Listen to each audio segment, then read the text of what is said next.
नमस्कार दोस्तों, मैं विनय दुबे मुंबई से। कैसे हो अंध भक्तों? यार गजब का चूतियापा है तुम्हारे अंदर। वो रिमानी कीड़ा तुम्हारे पीछे इतना चुल्ल मचा के बैठा है कि शांति एक पल की नहीं है। कुछ दिन पहले मैंने पिंकी चोत री का इतना बढ़िया सा वीडियो बनाया। मैंने उससे कहा कि यार इस पिंकी के कोई हाथ और पीले करा दो, इसकी शादी उदी करा दो, बच्चे का सुख दे दो, कोई इस पिंकी को हाथ में दे दो हल्दी। तो तुम लोगों को इतना बुरा लगा कि उसकी कोई हद नहीं है और उसके समर्थन में खड़े हो गए। मैं समझ सकता हूं जो लोग पिंकी का समर्थन कर रहे हैं, एक्चुअली उन्हें पिंकी की लेनी है। पिंकी देती है, गली गली जाकर देती है, अपना घाघरा उठा उठा कर सड़कों पर चिल्लाती है, नौटंकी बजाती है। तो पिंकी देगी, इसी के लिए तुम समर्थन करते हो। कोई बात नहीं, पिंकी को तेल लगा के लो, हमें क्या फर्क पड़ता है। वैसे भी वो भोसड़ी वाले की औकात नहीं है।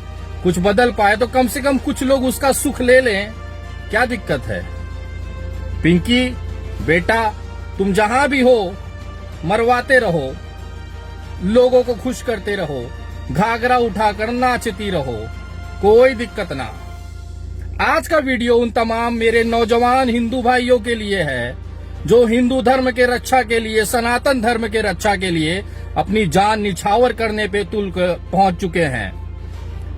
मैं उन हिंदू भाइयों को कुछ दिखाना चाहता हूं कि देखो, तुम्हारी जो शहादत है, तुम्हारी जो बलिदान है, उसका किस तरह से फायदा राजनीतिक लोग उठाते हैं और तुम एक इस्तेमाल किए हुए कंडोम की तरह फेंक दिए जाते हो। 8 अगस्त को दिल्ली के जंतर मंतर पर एक नारा लगता है। जो दिल्ली पुलिस के लिए तुम समर्थन में खड़े थे दिल्ली दंगों के समय कि दिल्ली पुलिस लठ बजाओ, हम तुम्हारे साथ है, आज वही दिल्ली पुलिस ने कोर्ट में एक हलफनामा दाखिल किया में जो 6 लोग गिरफ्तार हुए थे वो एक्चुअली समाज के कीड़े हैं और ये समाज में रहने लायक नहीं है। ये वही पुलिस लिख रही है कोर्ट के अंदर जिसके समर्थन में आप कभी खड़े हुए थे। आज वही दिल्ली पुलिस जब तुम्हारे पीछे लठ बजा रही है तो मजा आ रहा है, तबीयत तो खुश हो रही होगी एकदम, नहीं? अब सोचिए, एक विनय दुबे है, जब कोई कांड करता है या पुलिस गिरफ्तारी करने आती है तो भरे अदालत में वो सीना चौड़ा करके कहता है कि हाँ मैंने किया है, मैं कबूल करता हूं कि ये चीज मैंने की है। कम से कम ये 6 जो नपुंसक, ये भोसड़ी वाले और भड़वे हैं, इनकी तरह मुंह तो नहीं चुराता। पता है इनके एडवोकेटों ने वहां पे क्या लिखा है कि ये जो आरोपी पकड़े गए हैं वो घटना स्थल पर थे ही नहीं, वो किसी को पहचानते ही नहीं। अबे जब तुम्हारी गांड फटती है तो काहे बवाल पालते हो? जब तुम्हें कोर्ट में ये लिखना पड़ जाता है कि मैं जानता नहीं हूं, मैं नहीं था, मैंने नारे नहीं लगाए, ये तुम्हारा गांड का फटना दिखाता है। और जब फट रही हो ना बेटा, तो औकात से ज्यादा भौंका नहीं करते। अगर तुम्हारे माँ ने दूध पिलाया था, अगर तुम सही में एक बाप की औलाद थे तो कोर्ट में बोलते कि हाँ, हिंदू धर्म के रक्षा के लिए, सनातन धर्म के रक्षा के लिए मैंने वहां पे कहा कि मुल्ले काटे जाएंगे। बोल के दिखाओ। एडवोकेटों के अपने लोगों को एफिडेविट करवा रहे हो कि ये लिख के दे दो, जमानत हो जाएगी। भोसड़ी वालों तुम, और उन जिनके अंदर ये रेमानी कीड़ा है कि सनातन धर्म की रक्षा वो कर लेंगे, प्रभु श्री राम की रक्षा वो कर लेंगे, जिसने पूरी दुनिया बनाई, हम सबको बनाया, जो कण कण में बसता है, उसकी रक्षा ये करेंगे। तो जरा ये देख लो, जब भी आप इस तरह के युद्ध पे निकला करो तो कम से कम अपने माँ बाप, अपने परिवार का कम से कम समर्थन ले लो। मैंने एक वीडियो बनाई, उसके बाद लगातार लोगों के आरोप लगने लगे कि आप हिंदुओं को गाली देते हैं, हिंदू मुसलमान एकता की बात करते हैं। मैं ये वीडियो इसलिए बना रहा हूं ताकि आप लोगों को वास्तविकता से पता चले कि आप जिस सनातन धर्म की रक्षा के लिए, जिस प्रभु श्री राम की रक्षा के लिए आप लोग आज रस्तों पे उतरे हैं, आपके सगे बाप उस चीज का समर्थन नहीं करते हैं तो आप इस उम्मीद में कैसे जी रहे हैं कि देश उसका समर्थन करेगा? जिस चीज का, जिस मिशन को लेकर आप लोग निकले हैं, हिंदू धर्म की रक्षा के लिए निकले हैं, सनातन धर्म की रक्षा के लिए निकले हैं, उस रक्षा के लिए आपका सगा बाप समर्थन नहीं करता, वो हाथ जोड़कर आपके किए हुए कार्यों पर माफी मांगता है, तो आप ऐसे कैसे उम्मीद लगा सकते हैं कि देश आपका साथ देगा? कम से कम अपने बाप को तो पहले समझा लो, तब देश को समझाने निकलना। कम से कम अपने बाप का समर्थन तो ले लो, फिर अपने देश का समर्थन लेने निकलना। मैं ये वीडियो दिखाना चाहता हूँ, एक मजबूर बाप की बेबसी दिखाना चाहता हूँ। ये जो दंगाई थे, ये जो भड़वे थे, उस दिन जो देश विरोधी और संविधान विरोधी नारे लगाए हैं वहां पर, उनमें से एक लड़का था उत्तम उपाध्याय। मैं मिलाना चाहता हूं उसके पिताजी को। जरा सुनिए कि उत्तम उपाध्याय के पिताजी, उसके दोस्त, उसके पड़ोसी जो मुस्लिम है, ये मुल्ले काटे जाने का नारा दे रहे हैं और उसका पड़ोसी मुस्लिम, उससे ये भाईचारा बढ़ाए पड़े। ये गाजियाबाद की बात है। जरा सुनिए उत्तम उपाध्याय का परिवार, उनके पिताजी क्या कह रहे हैं।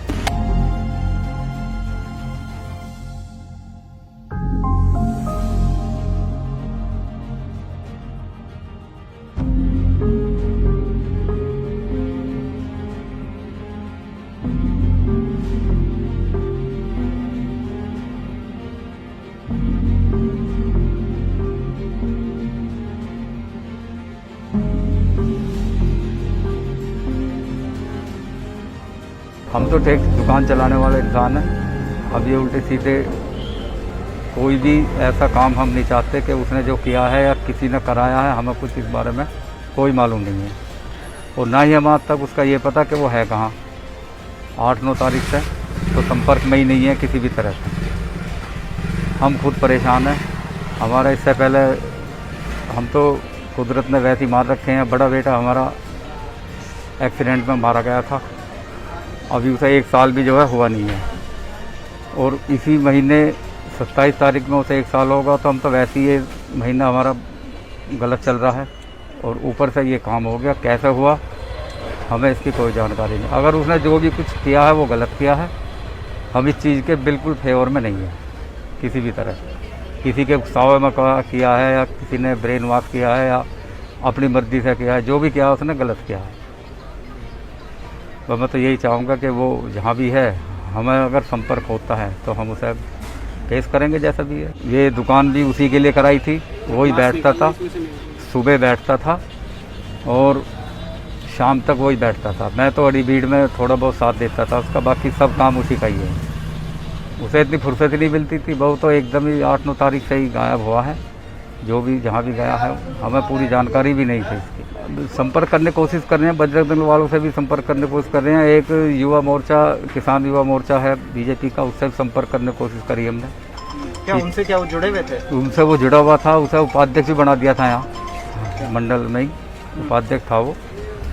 और अब जो है बस यही एक बजरंग दल में था भाई, इन लोगों से हम जानकारी कर रहे हैं लेकिन कहीं कोई अभी इसका पता नहीं लग रहा। भाई ये संदेश है कि अब वो जहाँ भी है वापस आ जा भाई, अपना आप को जो धाराएं लगी है कानून के हवाले करो, जो होगा वो केस चलेगा, फिर आगे जो भी कुछ फैसला होगा।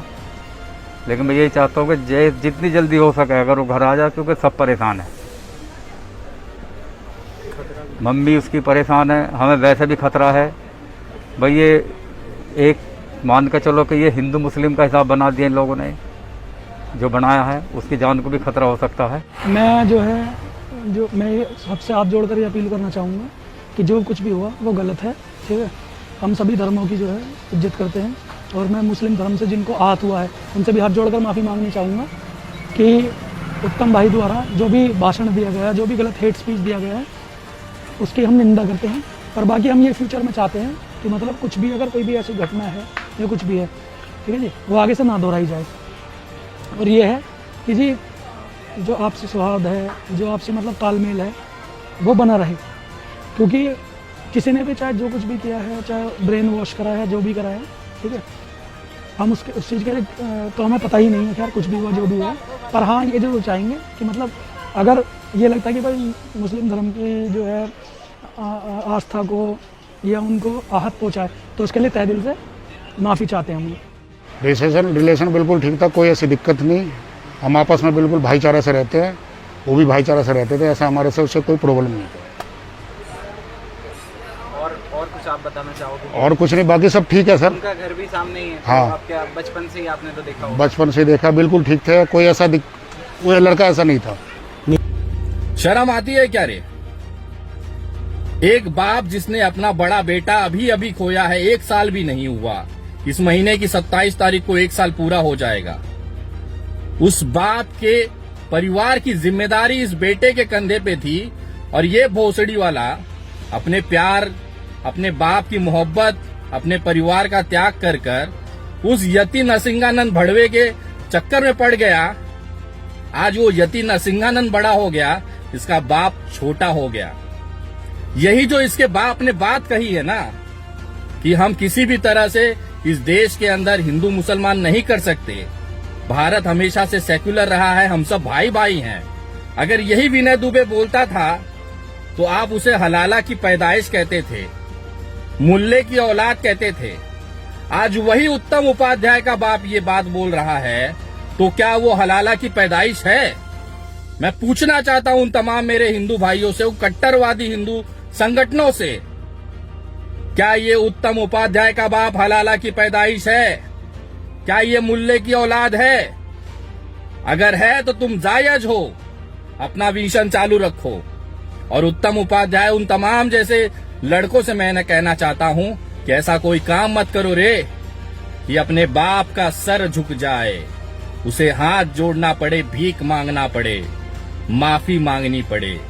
एक नौजवान लड़के के लिए इससे बड़ा शर्मिंदगी नहीं हो सकता कि उसके जिंदा रहते, उसके युवा रहते, उसके बाप को दुनिया के सामने हाथ जोड़कर माफी मांगनी पड़े। धन्य है वो युवा। अरे यार, तुम क्या देश से इतिहास बदलोगे? तुम क्या देश से इस्लाम बदलोगे? और कौन से सनातन धर्म और हिंदू धर्म का विस्तार कर लोगे, रक्षा कर लोगे, जो अपने बाप तक को न समझा पाया? आज उसका बाप खुद उसका विरोध कर रहा है। ऐसे कौन से धर्म के लिए आप अपनी आहुति देने चले गए, जो अपने बाप तक को कन्फेस नहीं कर पाए, समझा नहीं पाए? आप देश को समझा लोगे।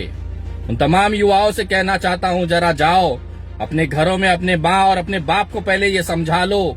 अगर वो समर्थन करते हैं तो देश के लिए निकलो, क्योंकि हमारे पूर्वजों ने कहा है पहले घर में दिया लगाया जाता है, फिर मंदिर में। और रही बात तुम जैसे हिजड़े, केवल नारेबाजी और माँ बहनों की गालियां देकर ही जिंदा रह सकते हो, क्योंकि इतिहास रहा है कि जब भी हिजड़ों के ऊपर हाथ उठाना या मार खाने का नौबत आया है, उन्होंने घाघरा उठा के अपनी बेशर्मी दिखाई है। वो हमेशा से औरतों के पीछे जाके छुप जाते हैं। यही हालत उन गालीबाज अंधभक्तों का है कि जब उनके पास जवाब नहीं होता विनय दुबे का, तो वो माँ बहनों की गालियों पर आ जाते हैं और अपनी कमजोरी दिखा देते हैं। कभी आपने विनय दुबे को देखा है माँ बहन की गाली देते हुए? कभी आपने ये देखा है कि विनय दुबे ने किसी की माँ को गाली दिया हो या बहन को गाली दिया हो? मेरे वो संस्कार नहीं है, क्योंकि आपकी माँ भी मेरी माँ है। मैं इतना कमजोर नहीं हूँ कि औरत के पीछे जाकर छुप जाऊं और अपना बचाव करूं। अगर कोई भोसड़ी वाला अगर आपको गाली देता हुआ दिख जाए, माँ और बहन की गाली देता हुआ दिख जाए, तो समझ जाना वो कमजोर बच्चा है, वो नाजुक बच्चा है, उसकी औकात नहीं है जवाब देने की। इसके लिए माँ और बहनों को गाली देकर अपनी मर्दानगी साबित करना चाहता है। और ऐसे मर्दों को हिजड़े की औलाद कहा जाता है, जो जवाब न दे पाए और केवल गालियां दे। किसी भी मायका लाल में दम है तो बता दे कि आज उत्तम उपाध्याय का जो बाप है वो हलाला की पैदाइश है या नहीं, वो मुल्ले की औलाद है या नहीं। जवाब मुझे कमेंटों में जरूरी है। मैं देखना चाहता हूँ क्या कोई मर्द इंसान है जो इसका जवाब दे दो, जो अपने आप को सनातनी मानता है, आगे आए और जवाब देके देखे। और जो लोगों को भी लगता है विनय दुबे मुसलमान है, मैं स्वागत करता हूँ। आओ मेरा हाथ में ले लो दस्तावेज, मैं देता हूं तुम्हें हाथ में, लेके अच्छे से चेक करो। और जो लोग इतने कॉन्फिडेंस होके कहते हैं कि विनय दुबे एक मुस्लिम है, मुझे पता नहीं ये खबर या मेरा वो जो असलहा है वो किसने चेक किया था कि वो पूरा है कि कटा हुआ है। क्या तुम्हारे घर की कोई आई थी जिसने ये देखा और जाके तुमको बताया, ताकि तुम इतने विश्वास के साथ कह सकते हो कि विनय दुबे मुस्लिम है? ये खबर तुम्हें किसने दी? तुम्हारी घर से कोई आई थी क्या चेक करने? क्या उसने अपने हाथों में लेके मेरा दस्तावेज देखा था? जो इतना विश्वास के साथ कहते हो कि मुसलमान है विनय दुबे। और मैं निवेदन करूंगा, अगर कोई आपको ऐसा कोई दिख जाए जो लिखता हो कि विनय दुबे नहीं विनय खान है, तो मान लीजिएगा उनके घर का कोई न कोई आकर मेरे बनाना का केला का जूस पी के गया है, उसको मैंने मिल्क शेक पिलाया है, तभी वो इतने कॉन्फिडेंस से कह सकता है कि हाँ विनय दुबे एक मुसलमान है। और अभी भी अगर किसी को शंका है तो वो आके सीधा ले सकता है मेरा हाथों में दस्तावेज। जय हिंद, जय महाराष्ट्र।